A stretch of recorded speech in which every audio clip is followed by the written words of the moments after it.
விவசாய பெருமக்களே, நண்பர்களே வணக்கம். சூப்பர் எல்னினோ குறித்து ஏற்கனவே ஒரு பதிவு போட்டிருந்தேன். இது குறித்து வானிலை ஆய்வாளர்கள், பூவுலகின் நண்பர்கள் உட்பட பலரும் எச்சரிக்கை செய்த வண்ணம் உள்ளார்கள். கடந்த 4 மாதங்களா நாமளும் பார்த்துட்ருக்கோம். அக்னி நட்சத்திரம் மாதிரி சுட்டெரிக்கிற வெயில், அதனுடைய தாக்கம் குறையவே இல்லை. வெப்பலைகள் வீசுது, வெளியில் போக முடியல.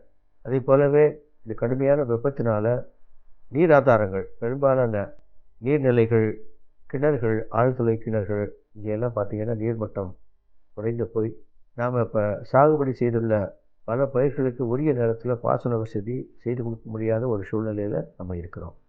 இந்த நேரத்தில் நம்ம விவசாயிகளுக்கு என்ன பரிந்துரை செய்யலாம்னா, விவசாய பெருமக்களே, நம்ம தண்ணீர் சிக்கனம் குறித்து இந்த காலகட்டத்தில் தீவிரமாக நம்ம யோசனை பண்ண வேண்டியிருக்குது.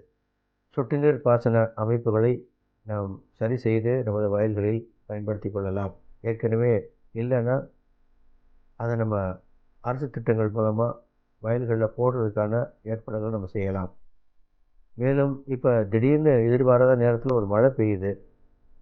அந்த மழை நீர் வீணாகாமல் இருப்பதற்கு மழைநீர் சேமிக்கும் ஒரு கட்டமைப்புகளை நாம் வயல்களில் ஏற்படுத்திக்கிடலாம். வெப்பாலைகள் வீசுறதுனால நிலத்தில் இருக்கிற ஈரப்பதம் உடனடியாக காஞ்சு போகுது, எடுத்துகிட்டு போயிடுது. அந்த ஈரப்பதத்தை அந்த காற்று எடுத்துகிட்டு போயிடுது. அதனால நம்ம மூடாக்கு போட்டு இந்த ஈரப்பதம் உடனடியாக காய்ந்து போகாத அளவுக்கு அதை பாதுகாத்துக்கிடலாம்.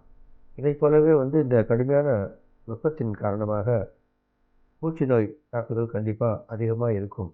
அதற்குரிய முன்னெச்சரிக்கை நடவடிக்கைகளையும் சம்மந்தப்பட்ட துறைகளுடன் சேர்ந்து நம்ம எடுத்து அந்த பயிரை பாதுகாக்க வேண்டியது நம்ம கடமை. மேலும் வானிலை முன்னறிவிப்புகளை நம்ம தொடர்ந்து கவனமாக நம்ம கேட்கணும்.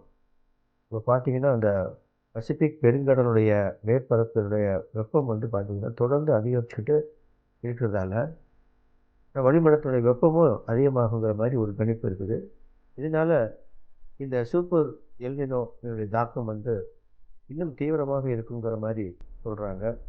மேலும் இதனுடைய பாதிப்பு அடுத்த ஆண்டினுடைய முதல் கால் பகுதியில் வரைக்கும் இருக்குங்கிற மாதிரி சொல்கிறதால நம்ம எல்லாரும் கொஞ்சம் கவனமாக இருக்கணும். குறிப்பாக விவசாய பெருமக்கள் அடுத்து நீங்கள் சாகுபடி செய்ய போகிற பயிரை தேர்வு பண்ணுறதுல கவனமாக இருக்கணும்.